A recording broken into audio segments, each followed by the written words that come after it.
Bismillah ar-Rahman ar-Rahim. Honorable Chairperson, PSX, Dr. Shamshad, Honorable President, MAP, Talib Kareem, my dear friend Samad, who is Vice Chairman of Anglo Corporation, ladies and gentlemen, Assalamu alaikum. So I have been allotted smaller time with 15 minutes. I'll try to, this is a difficult topic, so I will try to share my limited knowledge and experience on this, but to show what model we used to do what, and this is not the only model which can be used for change management. This is probably one of the available models. So I will share that, but before that I like to show that whether this model work for us or not. So these are few of the numbers which is for a period of 3 years at Bank Islami. And if you look at the number, profitability, the profit after tax for 2018 was 200 million rupees, which alhamdulillah moved from that level to over 2 billion rupees over a period of 3 years. And it was actually, what is your bottom line is really your bottom line, because a lot of input has to go into it. It's actually an output. So it's not really a measure. It's probably generally considered to be a metric for success, but it is actually an outcome of a lot of efforts which have been put in. And there are many other matrices in banking industry through which you can measure whether your strategies and your plans are working or not. So the very important measure in banking, just like sales in manufacturing, is deposits in banking. So our deposits move from 184 billion to 345 billion over a period of these 3 years, which was a growth of 87% during 3 years. And the per branch deposit actually during this prime also grew from 559 million to a billion rupee. Same ways, another very important metric in banking industry is trade finance. The trade finance volume was 75 billion in 2018, which moved to 266 billion in 2021, a growth of 255% over a period of 3 years. The number of account holders also moved from approximately 750,000 to over 1 million customers for the bank. And some of the interesting parameters which relates directly to the consumer economy, because I have covered, when we talk about deposits, it tells you how much money supply is moving into the system. When I talk about trade, it tells you about how much business is moving through the system in Bank Islami. And same ways, when we touch about the consumer economics, then consumer finance for banking is the metric which tells how much business the bank is helping the economy to move. And the disbursement in 2018 average per month was 423 million per month, which in 2021 was 1.1 billion rupees per month. So it was phenomenal growth in the number of disbursement in rupees as well. And same thing happened for housing. Housing is naturally a very, very important subject for the government of Pakistan these days. And our bank has always been doing relatively better in housing. And same ways, the disbursement for housing also moved from 369 million to 750 million rupees per month over a period of the 3 years. And one very interesting, all those friends in the room who have some banking background, they understand one very important parameter for bank, because Madam also talked a lot about risk. So capital adequacy ratio is a very, very important parameter for a bank to sustain. And the minimum requirement for capital adequacy as of today is 11.5%, which used to be 12.5% before the pandemic. So in 2018, the capital adequacy ratio of the bank was only 3.87%. So which was not meeting at all the target requirement of 12.5% then. Alhamdulillah, today it's 14.15%. So bank has been able to raise a lot of capital from the capital markets through sukuk. So we did an additional tier 1 sukuk at that point in time, and that helped us to generate a lot of capital plus our profitability, plus a lot of other things which we did, and moved from 3.87% to 14.5%. And once I was talking to the regulator, and they said probably this is the only example in Pakistan to date where a bank has moved from this level to 14.5%. Otherwise, it happened through mergers only, because there's no other way how to increase a capital from such a low level to such a high level with so much growth in assets and deposits. So the journey for success was one thing which is very, very pertinent, and I should admit is the blessings of Allah subhanahu wa ta'ala. Uh, as a human being, all of us tried to do something, put a lot of efforts as a team, but it is indeed the blessings of Allah subhanahu wa ta'ala and nothing more. So all those steps which I'm going to tell you about change management after this are absolutely dependent upon this first statement. The second thing to us was people. The people who are working for the organizations. They were the second most important thing who made this happen. These numbers actually translated is actually the translation of the efforts put in by people. And then one thing which is very, very important these days is technology, because the efforts and the capability of human beings is multiplied with the help of technology. So technology in isolation is, I don't think, is going to create any real value, but in combination with human beings, it is a real value. And then the unique value proposition which any organization or even any country has to offer, which is the concept of comparative advantage in economics and the concept of competitive advantage in the corporate world, or sometimes we also call it USP. So these were the four things which were the ingredients for change, and how we did that. Sorry, I missed one slide over there. So that was the slide I was talking about, one behind that. So the first thing, the people part. In the people part, we started the journey with a project called Project Do. And that was designing a winning organization.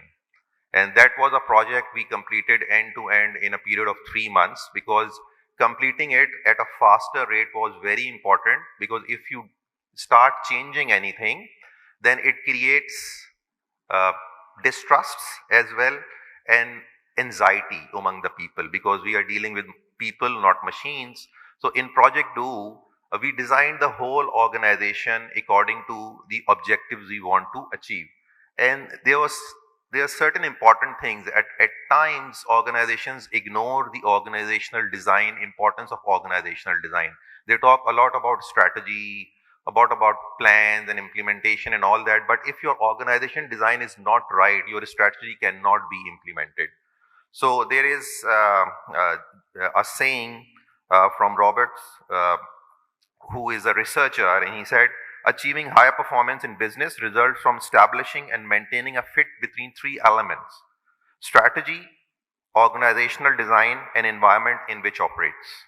So this is very important. So this is based on empirical research. It is not somebody's brainchild. And then one very interesting corporate leader, which I used to follow a lot for quite some time, is Jack Welch, who is interestingly a chemist but has become a management guru later on.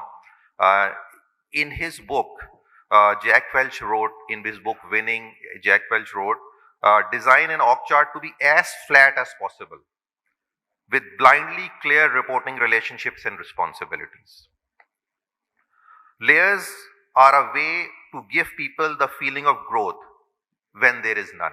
And this is very common. If you look at a lot of circulars coming out in the market from the banks, they are creating more layers to give people a feeling of growth. Growth is not in ranks.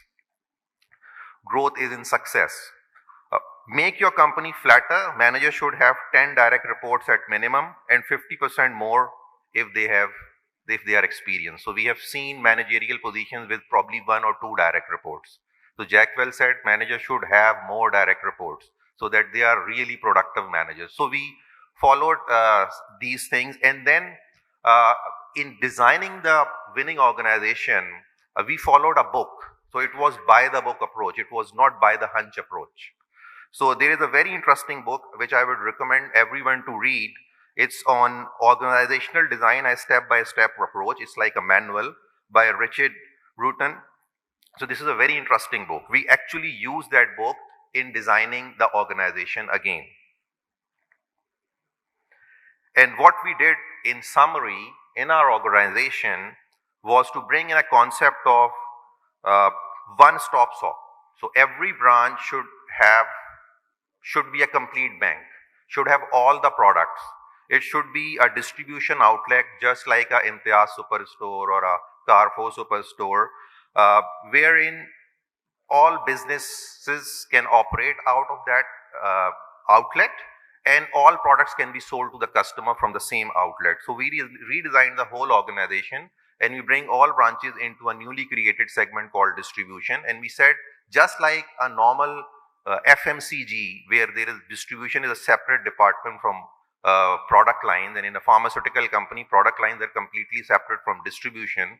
We created a distribution, and we said every single product will be pitched through the same distribution line. And then we increased the number of areas, which used to be 10, and we eliminated one layer under it. So there was a layer between the area managers and branch manager, and there's 32 people working on the business side, 28 people working on the operations side. So we eliminated that layer and moved all those people within the organization. So in the whole process, we didn't ask anyone to leave the organization. We used every single person in another productive role. The trade finance business grew because the trade structure was recreated, and a lot of trade hubs were created across the country, and everything was flat as possible. So we tried to create a very, very flat organization. And accordingly, we tried to create an organization which is sales driven or business driven organizations. So the number of positions in our feet or street sales, which we call business development officer, in 2018 we have approximately some 250 officers working in sales in business development, and today we have approximately 1100 people working in the same segment. So moving from 250 to over 1000 in 3 years.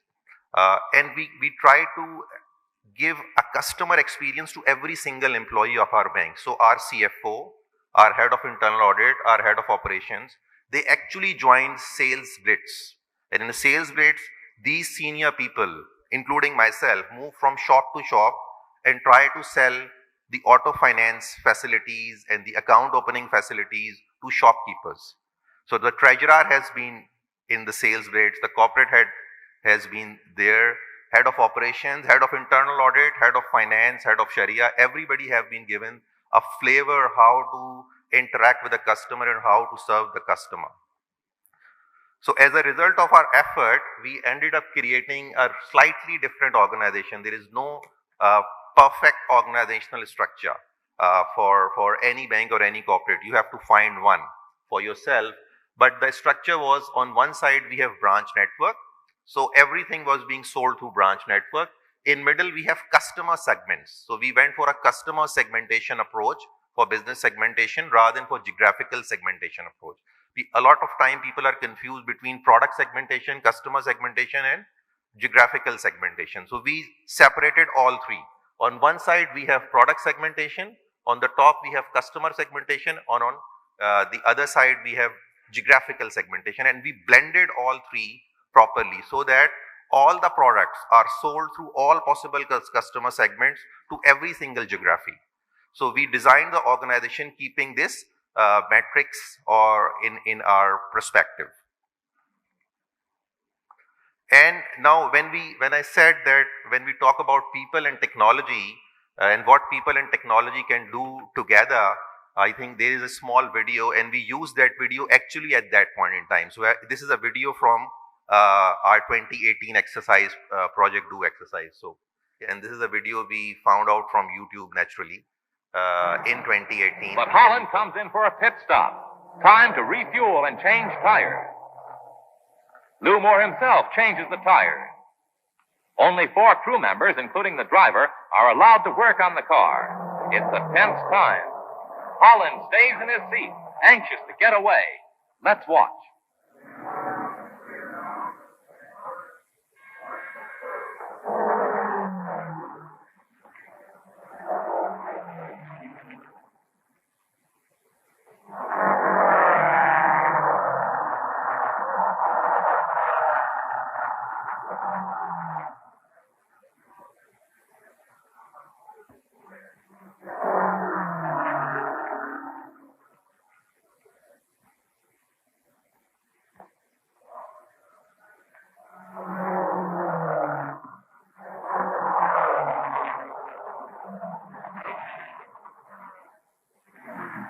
tires are changed at last.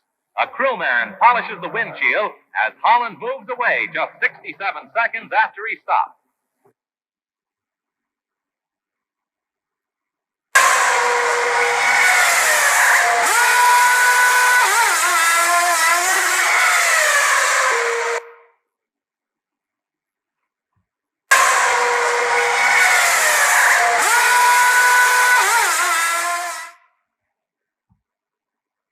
So from 67 seconds to 2.24 seconds.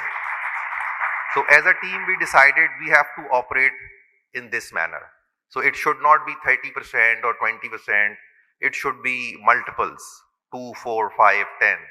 And actually the team did with the help of technology and people. And the next step was to having a right technology and a right value proposition. Because if you don't have a right technology and right value proposition, you cannot create a brand image, and you cannot present your entity as a corporate brand or your product as a brand. So because consumer buys brand, it's the perceptual positioning of a product in the mind of the consumer which triggers a consumer buying behavior. So it's pure human psychology. We use that, and then we try to actually find one unique selling proposition for our bank. And that was a long brainstorming exercise session, and hours and hours and hours. And finally, we said, oh, we have one.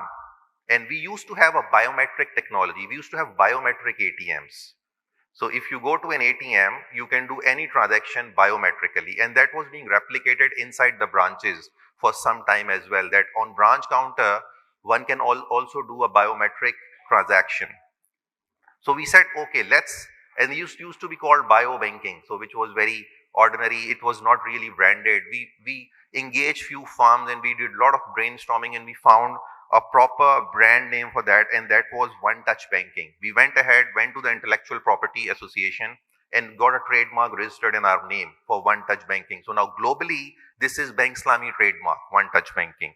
And what One Touch Banking really is, I will show a video to you what really One Touch Banking is. But before showing a video, it is very important, if you have a very beautiful product or a very interesting product using a very nice technology, the consumer should know it. So the second position was, when you have created a brand, you have created a product, you have assigned a brand name to it, now taking it to the customer so that there is a brand recognition and brand image association for that. And for that, we try to find a brand ambassador for us. And then we decided we should choose Moin Khan. Moin Khan has never appeared before that in any TV advertisement. So Moin Khan has a right brand personality which was suited for Bank Islami. So we hired Moin Khan, and then we designed a whole campaign of One Touch Banking, and I will show an ad to you. And then there was a mega launch event in Karachi where the entire press was invited, and we did a press conference. So probably this was the first press conference by Bank Islami, I think. And I think by very, very few banks have done a press conference where all the management team sitting in front of media and they're asking questions.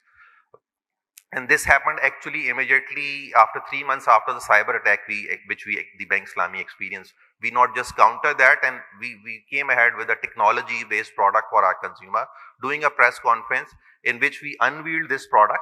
And then there was a massive media campaign covering our print media, social media, electronic media, and radio, which is a very strong medium. And there was a very strong campaign going on in 2019 to create a USP for Bank Islami. And as a result of that, the International Finance magazine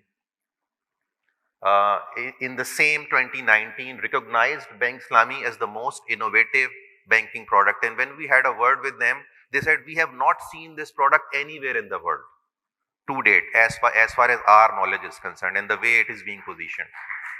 And interestingly, after 2 years, Philip Kotler, who is father of marketing, the Philip Kotler Essential of Marketing book picked up as a case study. And they said, this is a case study of innovative product development in a banking space. And they published and they made it part of their Essentials of Marketing Management book of Philip Kotler. And then there was many more awards like Personality of the Year for myself, for few of my colleagues.